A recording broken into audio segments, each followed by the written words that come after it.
Terima kasih Bapa. Bukan hanya dari mulut kami berkata Engkau kudus Tuhan, tapi dari sikap hati dan hidup kami mau sungguh-sungguh menghormati kekudusan Tuhan. Beri kami pengertian yang baru, beri kami pemahaman dari firman Tuhan, agar kami tidak salah di dalam mengikut Engkau Bapa. Biarlah hari ini Tuhan, Kau bukakan setiap rahasia firman-Mu. Roh Kudus menguasai setiap kami. Roh Kudus mengurapi setiap kami, terutama hamba-Mu yang tidak ada apa-apanya Tuhan.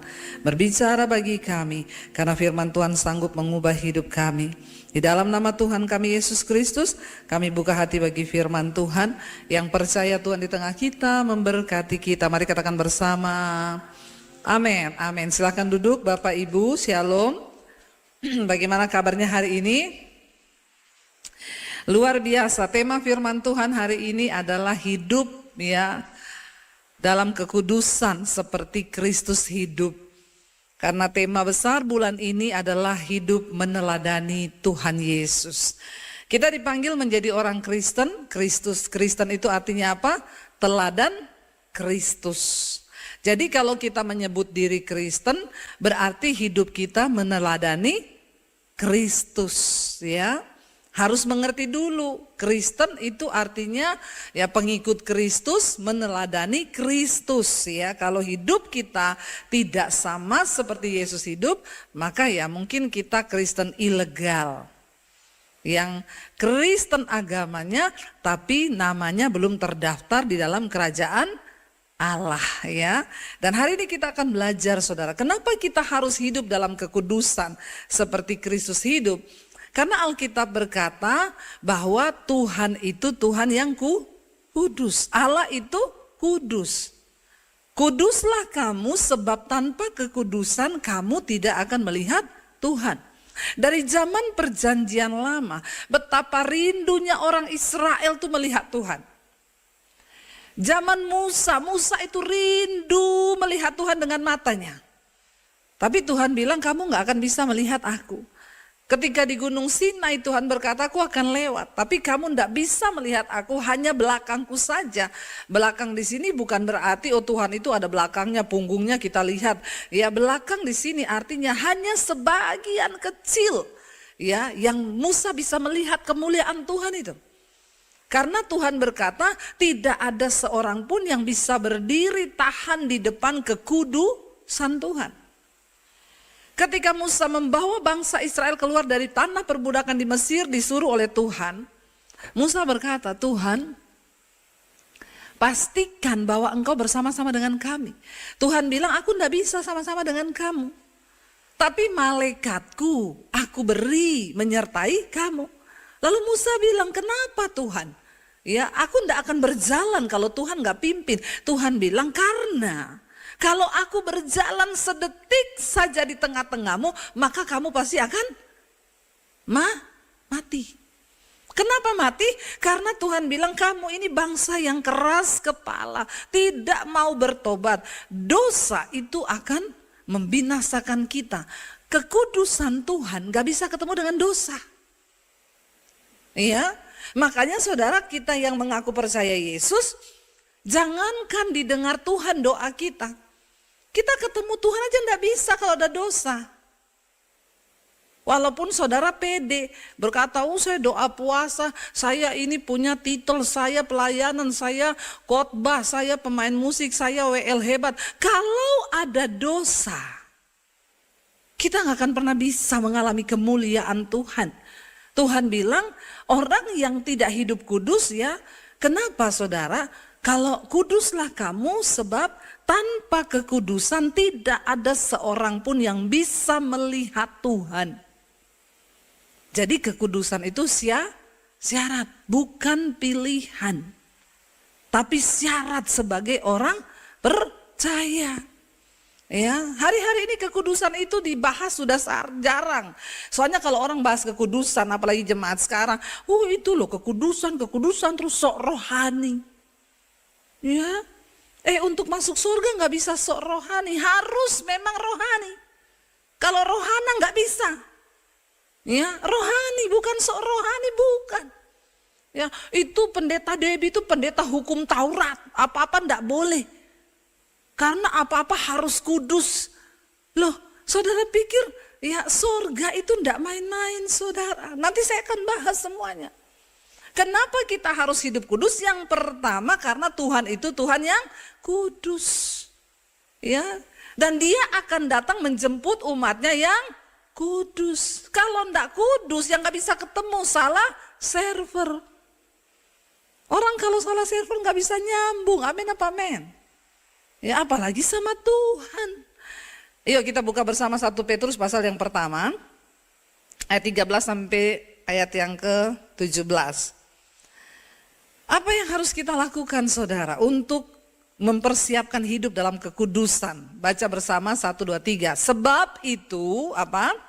Siapkanlah akal budimu, waspadalah dan letakkanlah pengharapanmu seluruhnya atas kasih karunia yang dianugerahkan kepadamu pada waktu pernyataan Yesus Kristus. Tuhan akan datang kembali kali yang kedua sebagai hakim. Lalu kita disuruh ngapain untuk menyambut kedatangan Tuhan? Siapkan akal budimu dan waspadalah. Ya, apa itu akal budi, Bu? Begini saya kasih contoh aja dengan bahasa yang sederhana, mudah dimengerti, jangan tersinggung. Kita ini semua diciptakan Tuhan sebagai manusia dikasih otak, iya enggak saudara? Semua punya otak kan di sini dong? Kalau nggak punya otak nggak bisa sampai sini dong.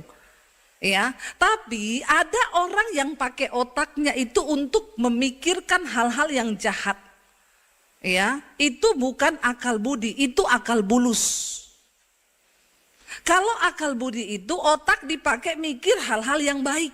Bagaimana saya hidup saleh, bagaimana saya berkenan pada Tuhan, saya melakukan ini berdosa apa enggak, apakah ini perkenanan Tuhan, itu namanya akal budi. Tapi ada orang namanya budi tapi tidak berakal budi. Jadi tidak menjadi jaminan, ya. Dikatakan yang pertama siapkan akal budimu.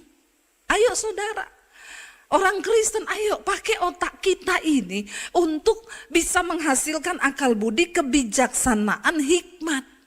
Jangan hidup tidak berakal budi. Ya udah tahu cowoknya nggak bertobat, nggak ada kerjaan, pengangguran, dugeman terus, dinikahi. Namanya perempuan tidak berakal budi. Nanti kalau sudah nikah baru konseling. Makanya selama masih hidup pakai ini akal budi kita. Bagaimana supaya akal budi kita jadi lebih baik? Isi dengan firman Tuhan. Supaya kita punya kepekaan. Jangan salah memilih.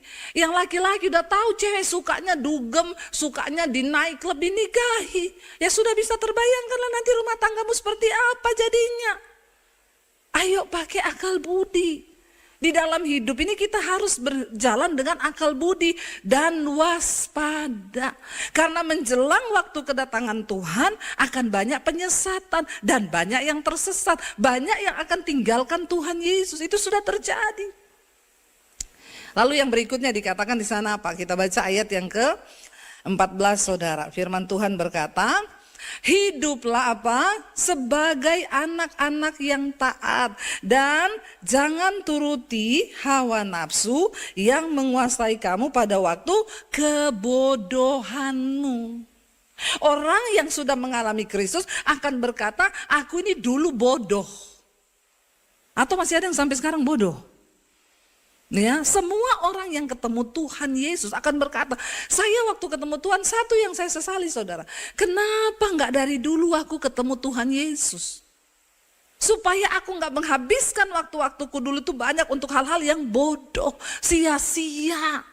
Hal-hal yang tidak berguna, hidup dalam dosa. Ya. Kita ini harus punya pengalaman secara pribadi, hidup diubahkan supaya kita ini jangan menuruti hawa nafsu yang dulu menguasai kita di kebodohan. Sekarang kita sudah berakal budi, jangan mau lagi saudara diperhamba oleh hawa nafsu yang dulu. Ayat 15 berkata begini, kita baca. Ayat yang ke-15, tetapi apa? Hendaklah kamu menjadi kudus dalam seluruh hidupmu, sama seperti siapa? Dia Yesus yang kudus yang telah memanggil kamu. Ayat berikutnya berkata, ayat 16, sebab ada tertulis, kuduslah kamu sebab aku kudus. Ayo, kita yang sudah dibenarkan dalam Kristus, hidup dalam kekudusan, dalam ketaatan seperti sebagaimana Kristus hidup. Kalau Tuhan datang nanti dia cari gambarnya, mana yang serupa denganku ya. Kalau nggak serupa dengan dia, ya kita tereliminasi saudara. Ya, nggak bisa. Lalu dikatakan di sana, sebab ada tertulis, kuduslah kamu sebab aku kudus. Tidak main-main, ini ngomong soal kekudusan ini saudara. Ya, lalu ayat yang ke-17 dikatakan di sana. Ya, kita baca bersama. Dan jika kamu menyebutnya Bapa, yaitu Dia yang tanpa memandang muka menghakimi semua orang menurut perbuatannya, maka hendaklah kamu hidup dalam ketakutan selama kamu menumpang di dunia ini. Kenapa kita harus kudus hidupnya? Yang kedua alasannya karena satu saat kita akan dihakimi. Ayat ini bilang tanpa memandang muka Tuhan akan menghakimi semua kita. Enggak peduli mau kita STH, MTH, S1, S2, S2, 3, S2, 4. Ya, kita semua akan dihakimi. Enggak peduli pendeta, jemaat, siapapun kita hari ini. Kita semua satu saat akan berdiri di hadapan tahta pengadilan Kristus untuk memberikan pertanggungan jawab tentang hidup kita di dunia ini. Di sana akan dibuka, ditanya kamu pernah selingkuh enggak? Enggak Tuhan. Channel 5 malaikat buka. Ada rekamannya kita.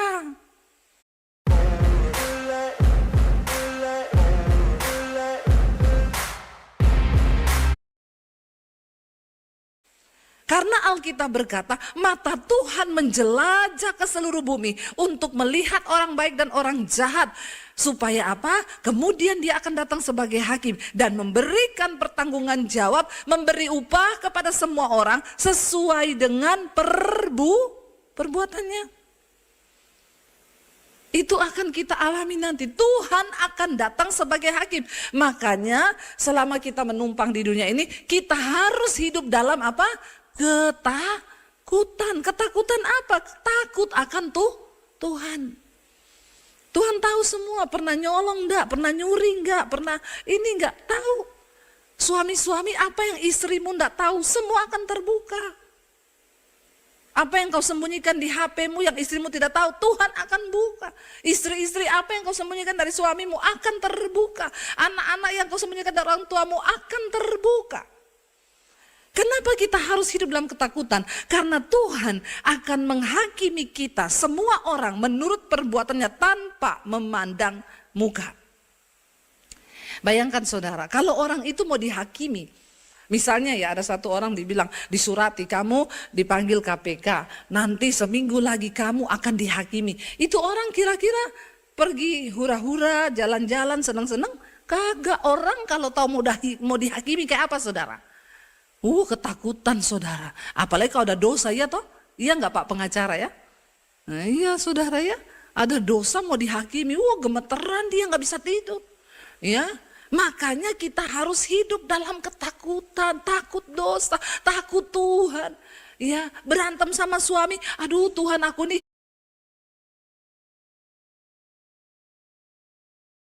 Jengkel sama suami, udah 1 hari gak omongan, aku mau omongan kenapa? Aku takut Tuhan. Kita tanggalkan ego kita lakukan firman Tuhan. Anak-anak walaupun orang tuamu tidak mengawasi kamu, hiduplah dalam ketakutan. Karena Tuhan melihat, mata Tuhan tuh melihat. Ya, suami istrimu tidak lihat tapi mata Tuhan melihat. Kenapa kita harus hidup kudus? Karena satu saat kita akan dihakimi. Hidup ini harus dipertanggungjawabkan. Lalu saudara, ya, ketika kita tahu ini kita akan dihakimi. Ya, coba ayat yang ke-18 dikatakan di sana. Ya, ayat yang ke-18 firman Tuhan berkata, sebab kamu tahu bahwa kamu telah ditebus dari cara hidupmu yang sia-sia, yang kamu warisi dari nenek moyangmu, itu bukan dengan barang yang fana, bukan pula dengan perak dan emas, tetapi dengan apa? Darah yang mahal, yaitu darah Kristus, darah anak domba Allah yang tidak bercacat. Karena itu apa perbedaannya iman kita saudara? Kita harus percaya di dalam Yesus, hanya di dalam nama Yesus ada keselamatan. Karena nyawa harus dibayar dengan nyawa. Dan hanya Yesus yang menebus. Kita manusia harus ditebus. Ya, Yesus itu yang menebus kita sehingga kita ini diselamatkan. Nah, kalau kita sudah diselamatkan, tidak bisa kita main-main dengan dosa. Hormati kasih karunia.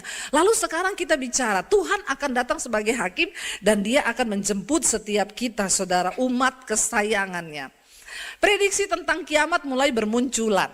Ya, kemarin Paus meninggal dunia berduka cita, saudara. Ya, mulai muncul ada prediksi, ada ramalan bahwa Paus itu hanya 112 orang yang tercatat. Yang meninggal kemarin yang ke-111, nanti yang ke-112 ini akan terpilih. Dan setelah dia katanya akan terjadi kiamat. Ya. Jadi di sana itu tinggal satu foto yang belum terisi, yaitu katanya Paus yang terakhir. Setelah itu akan terjadi kiamat. Orang boleh memprediksinya apa aja, bebas orang memprediksi. Tapi ingat, yang paling benar kembali kepada firman Tuhan. Apa yang firman Tuhan katakan? Tentang hari Tuhan yang akan datang, tentang kiamat yang akan datang. Semua boleh memprediksi. Hari-hari ini saya baca berita, Jepang lagi sibuk mempersiapkan tim panitia anti kiamat. Karena 2030 katanya ada asteroid besar yang akan tabrak bumi. Mereka lagi cari nih ahli-ahli IT. Ahli-ahli IT yang bisa bekerja memikirkan bagaimana membelokkan asteroid ini berapa derajat supaya nggak tabrakan sama bumi. Karena kalau tabrakan bisa hancur semuanya. Di saat Jepang lagi memikirkan menggeser asteroid, Indonesia sibuk dengan ijazah palsu terus. Kasihan bangsa kita ini saudara ya, ijazah asli atau palsu aja kagak ngerti loh. Mari kita berdoa sungguh-sungguh buat bangsa ini saudara. Itu di Jepang udah cipta robot, udah cipta komputer yang 10G apalah segala macam. Indonesia. Tuhan ampuni bangsa kami ini Tuhan, kasihanilah Tuhan bangsa ini. Ya. Kita mulai melihat nih saudara. Ya. Apapun itu karena mereka bilang nanti kalau terjadi tabrakan itu wah bisa kiamat besar terjadi, bumi ini akan hancur dan ya mereka sedang memikirkan. Beberapa orang kaya di dunia sudah menyediakan bunker bawah tanah untuk sembunyi karena mereka tahu akan ada sesuatu yang terjadi. Ya kalau saudara punya uang 6 triliun beli aja satu bunker. Supaya bisa sembunyi di bawah tanah. Apa kata firman Tuhan? Dunia ini boleh mereka-reka. Orang boleh memprediksi tapi kita tetap kembali kepada firman Tuhan. Buka 2 Petrus saudara. 2 Petrus pasal yang ketiga ayat yang ke-10 saudara. Kita baca dengan suara yang nyaring supaya rohmu mendengar. 1, 2, 3. Tetapi hari Tuhan akan tiba seperti pencuri. Pada hari itu langit akan lenyap dengan gemuruh yang dahsyat. Dan unsur-unsur dunia akan hangus dalam nyala api. Dan bumi dan segala yang ada di atasnya akan hilang lenyap. Yang pertama kebenarannya. Kiamat, hari Tuhan akan datang seperti pencuri. Gak ada yang tahu. 2030, 2050, ya 2000 berapa, gak ada yang tahu.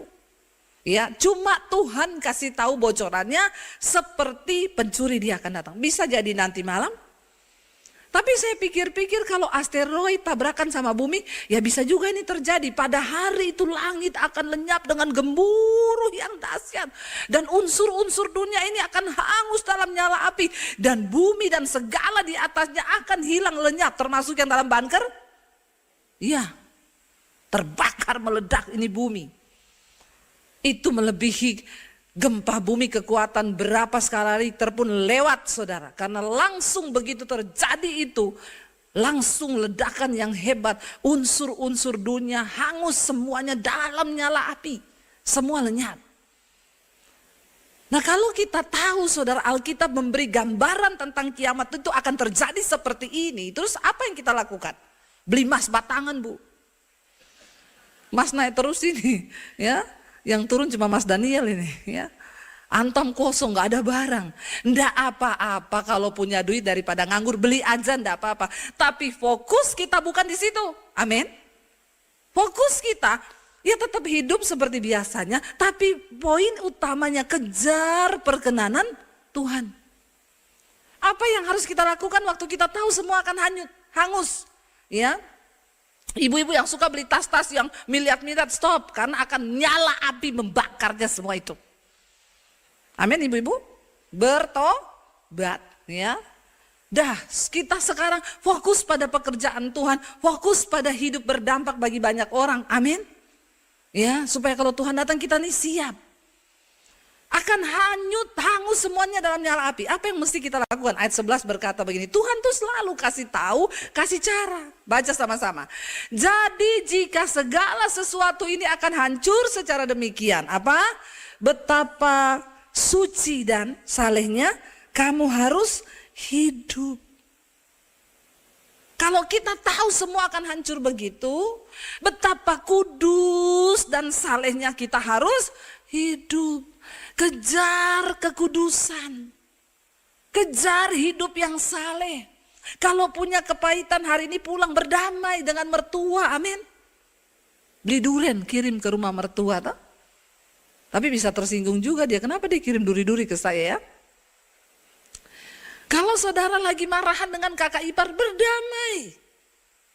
Kalau hari ini kau punya selingkuhan, ya jangan sampai nanti dia nuntut ini anaknya siapa terus tes DNA, hati-hati saudara ya. Mending bertobat. Kalau hari ini engkau sedang hidup dalam kenajisan, dalam percaburan, homoseksual, lesbi, bertobat. Engkau terikat dengan rokok, terikat dengan apapun, bertobat. Ya. Jangan sampai kau lagi dugem-dugem begini, tiba-tiba kiamat meledak, sudah langsung auto neraka kau. Tanpa saringan lagi tuh. Ayo, betapa suci dan salehnya kita harus hidup. Jadi kekudusan itu bukan berita yang cuma ya udahlah kalau bisa lah. Itu harus jadi prioritas yang kita kejar dalam pengiringan kita kepada Tuhan. Tinggalkan dosa, bukan berarti saya ngomong terus saya sudah tidak berdosa. Saya masih manusia, saya bisa berdosa. Tapi saya tidak terikat oleh dosa. Darah Yesus tersedia untuk pengampunan dosa yang tidak disengaja. Kalau Anda sengaja berarti Anda masih terikat. Orang marah sekali itu namanya kejatuhan, marah. Jengkel lihat keadaan. Tapi kalau kau tiap hari marah-marah, kau sakit jiwa. Amin. Kau itu terikat oleh dosa. Ya. Kalau hari ini kau bersinah, itu bukan jatuh, itu doyan. Jangan lagi salahkan setan, gara-gara setan Bu, kasihan setan loh. Setan bilang ini orang Kristennya disalahkan saya terus, padahal dia yang berdosa. Ya, kau yang enak saya yang sial kata setan. Makanya setan bilang manusia lebih setan dari setan. Ya, benar saudara. Ayo kita beresin, berbenah hidup ini berbenah. Ya.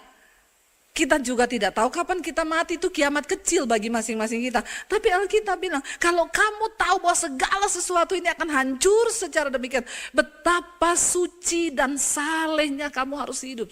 Betapa suci. Bukan, ya kalau bisa hidup kudus lah ya.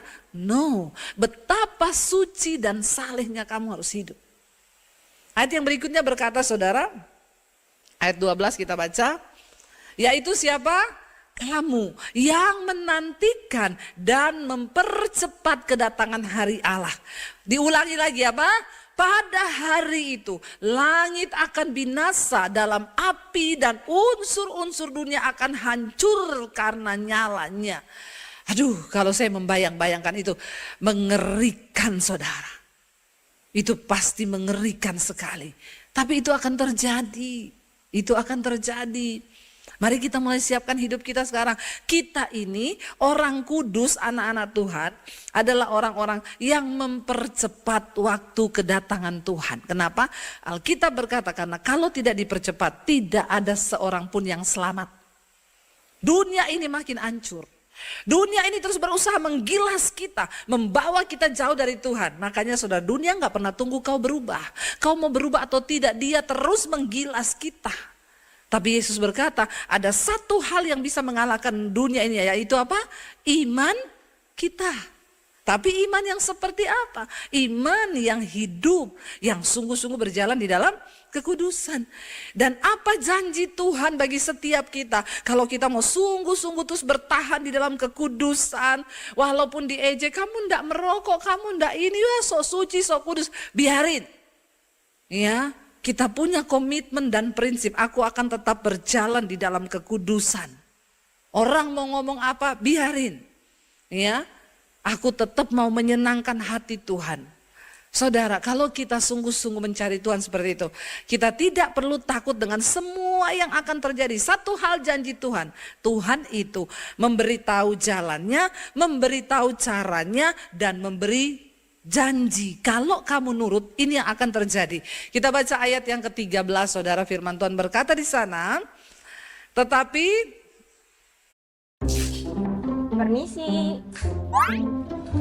Aduh, lu lagi. Udah gua bilangin kan. Kita apa?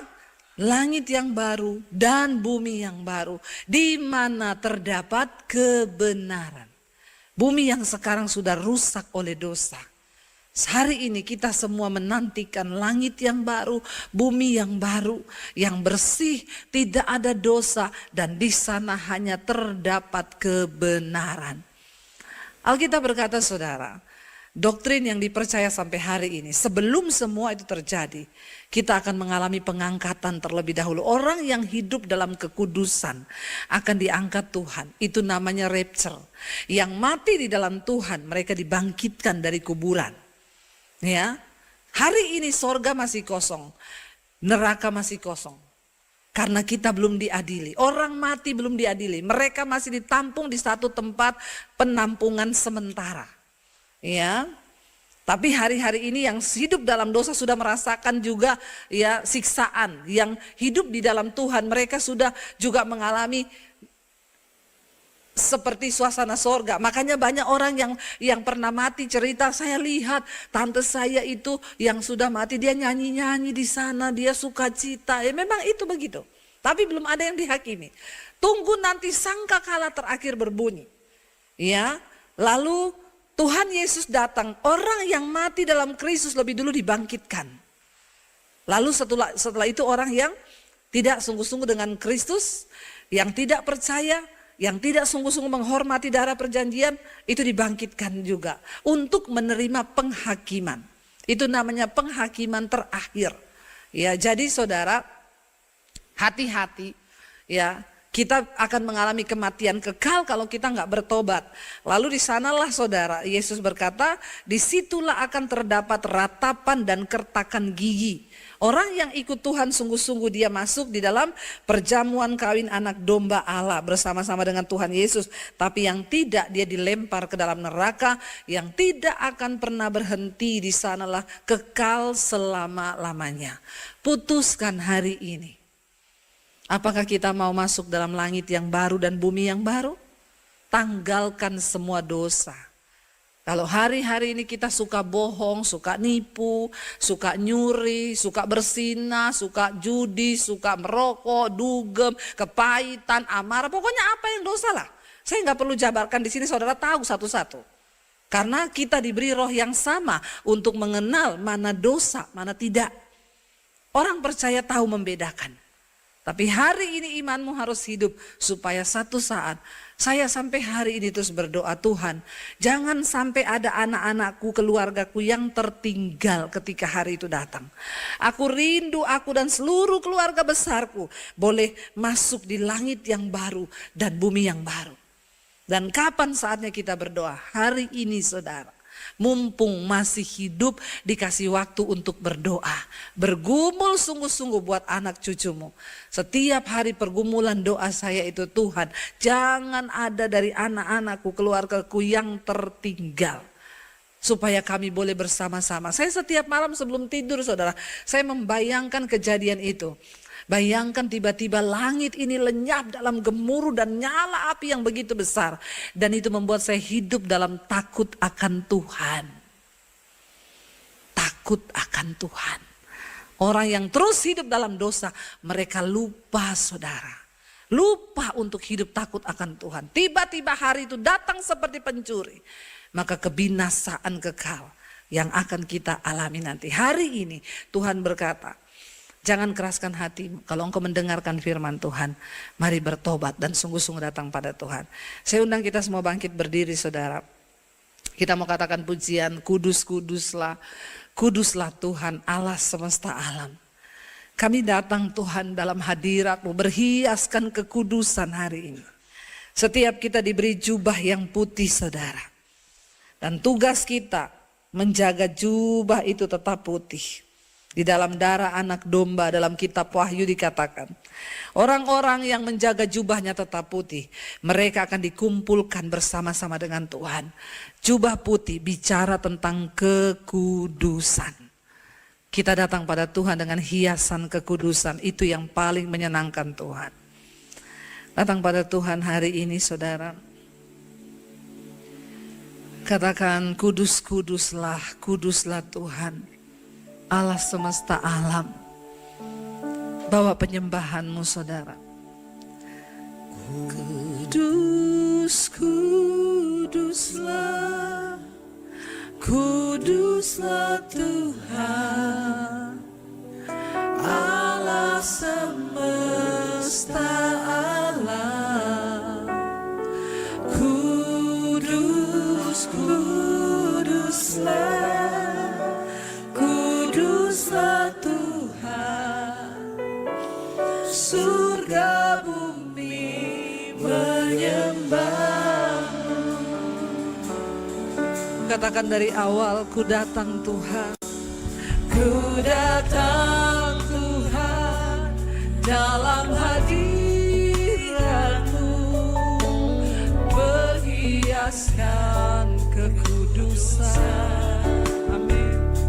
Seluruh surga sujud menyembah-Mu, ku tersungkur dan berseru. Sekali lagi katakan, ku datang Tuhan dalam hadirat-Mu, berhiaskan kekudusan.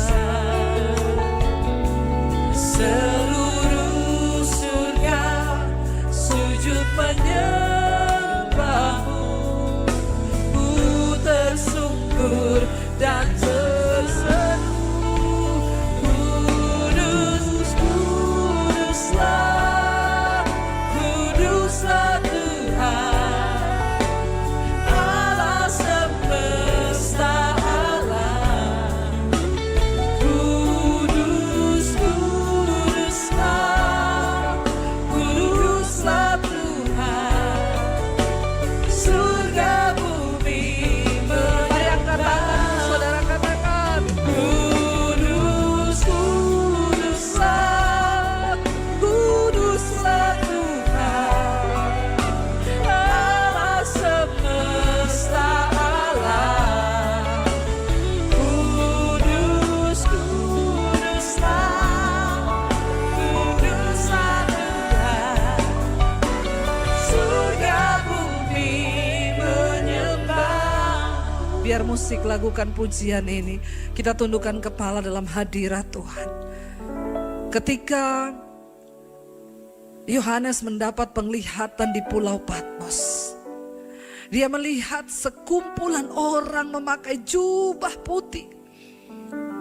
Ada di pelataran Tuhan, mereka menyanyikan pujian, kudus, kuduslah Tuhan. Kudus Engkau Allah semesta alam. Dia bertanya kepada tua-tua itu, siapa mereka yang memakai jubah putih itu? Para tua-tua itu menjawab, mereka adalah pengikut Kristus yang keluar dari kesusahan besar di bumi. Tapi mereka berhasil menjaga jubahnya tetap putih. Saudara, masih ada waktu.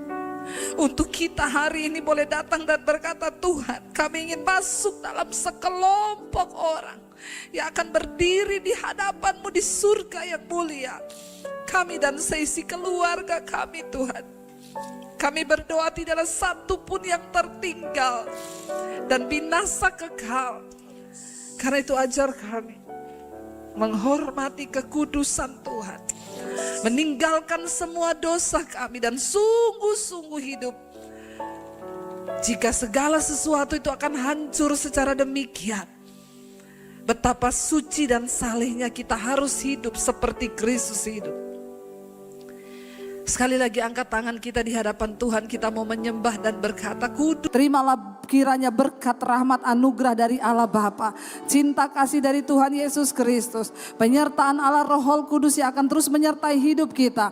Mulai dari hari ini bahkan sampai kali yang kedua, Tuhan Yesus datang kembali. Nama kita tercatat di dalam kitab kehidupan. Karena itu mari kita berkata di dalam nama Tuhan Yesus.